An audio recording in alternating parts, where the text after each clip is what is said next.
The rains had just ended when Hannah stood by the window of their small living room, staring at the swollen clouds that hung heavy over the horizon. Her husband, Daniel, sat in the worn, reclining chair behind her, his breathing uneven, his hands trembling ever so slightly. To anyone else, it might have looked like fatigue or stress, but Hannah knew better. She had watched for months as his strength drained away, leaving behind a shell of the vibrant man she had once known. Daniel was only 45, tall, with once strong arms that had carried her through the happiest and hardest seasons of their marriage. Now those arms often shook when he tried to lift even a glass of water. The doctors had called it a rare degenerative disease, one so uncommon that they spoke of it as if it were a riddle yet to be solved. "You should rest," Hannah whispered as she turned from the window. She hated how fragile he looked.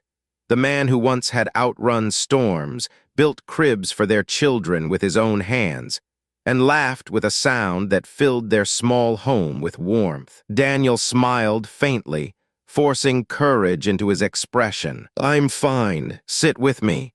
But even as he said it, his hand slipped, and the book he had been holding tumbled to the floor. The sound was small, but in Hannah's chest, it thundered like a drum. She bent quickly, picked it up, and placed it back in his lap. Their teenage son, Caleb, entered then, his school bag slung carelessly over his shoulder. At 16, Caleb had grown tall like his father, but carried an anger inside him that Hannah struggled to reach. His eyes, once bright and full of questions, now burned with unspoken resentment. "You're still in that chair," Caleb muttered, tossing his bag on the couch. "Doctors can't fix you, and Mom's killing herself trying to pretend it'll all work out." "Caleb!" Hannah's voice was sharp, pained, but Daniel raised a weak hand, silencing her. His voice was calm, even in his weakness. "He's allowed to be angry. I'm angry too." Caleb didn't respond. He stormed upstairs, his footsteps pounding like echoes of thunder. Hannah closed her eyes, fighting back tears. She wanted to chase after her son, hold him, tell him that everything would be all right. But how could she promise that when the truth was so uncertain? As the days passed, Daniel's condition worsened. The hospital visits grew more frequent, and with them, the bills stacked higher than they could manage. Hannah had always been thrifty, baking bread at home, sewing patches on clothes, and stretching every dollar until it squeaked. But nothing could prepare her for the mountain of medical debt now crushing them. She began working extra shifts at the bakery where she was employed. Nights were long.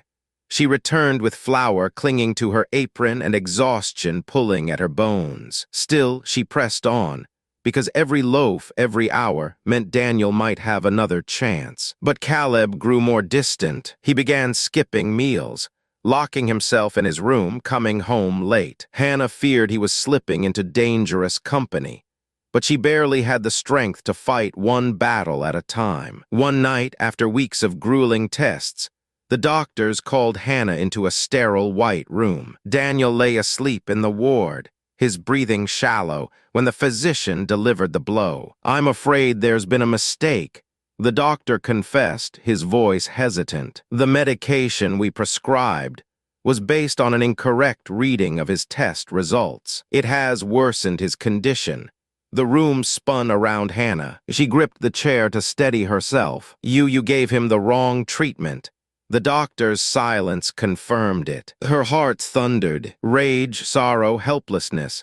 They tangled inside her like storm winds. But as she looked through the glass at Daniel's fragile figure, she realized anger alone would not save him. She went home that night, collapsed on her knees beside her bed, and prayed until dawn. Her words spilled like a flood. "God, I cannot fight this storm alone. Be our anchor. Be Daniel's healer. Be Caleb's guide."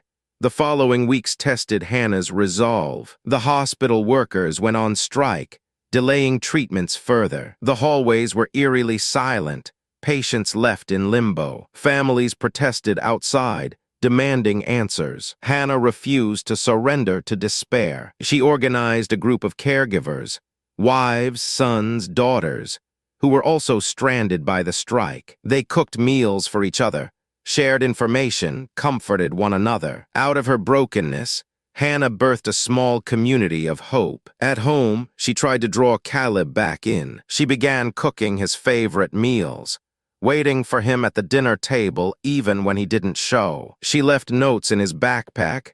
"I love you. I believe in you. We'll get through this." But Caleb's anger only deepened. One night, he shouted at her, his voice cracking under the weight of his tears. "Why are you pretending, Mom? Dad's dying and you're acting like cooking dinner will fix it." Hannah's heart broke, but she held her ground. Because love doesn't quit, Caleb. Love is the only medicine this disease cannot take from us. He slammed the door and left her trembling in the kitchen. One stormy evening, Daniel's breathing worsened. Hannah rushed him to the hospital, but the strike had left resources scarce. Doctors hesitated, hands tied by bureaucracy. A life-saving surgery was needed, but no surgeon was available. Hannah begged, she pleaded, she shouted, but her cries echoed in empty corridors. Hours stretched like years. Daniel's hand grew cold in hers. She whispered desperately, "Don't leave me. Not now. Not like this." And then, like a thread of light piercing the dark, an old friend walked through the hospital doors. Dr. Samuel, a surgeon who had once worked alongside Daniel in community projects years ago, had heard of the strike and returned to volunteer his skills. "I heard you needed help," he told Hannah, his voice steady, his eyes determined. She clasped his hands, tears streaming down her face. "Please, he doesn't have much time." Dr. Samuel performed the surgery with precision and care. While Hannah prayed in the chapel, her fingers entwined, her voice a soft whisper to heaven. Caleb sat beside her, silent for once, his hands clenched in fists. Hours later, Samuel emerged. His face was tired but lit with hope. "He made it through. The road will be hard, but he's alive."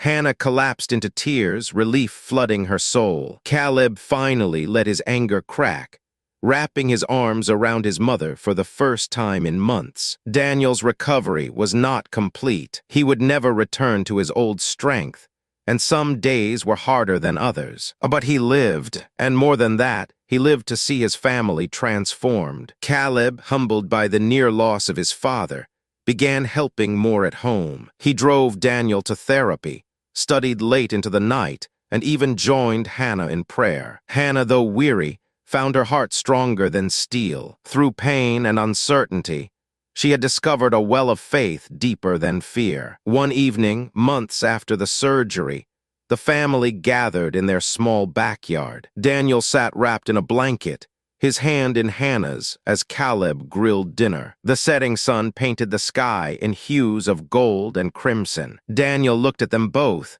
his voice raspy but sure. "I may never be the man I once was, but I've gained something greater. I've seen love endure sickness, anger, fear, and that kind of love is eternal."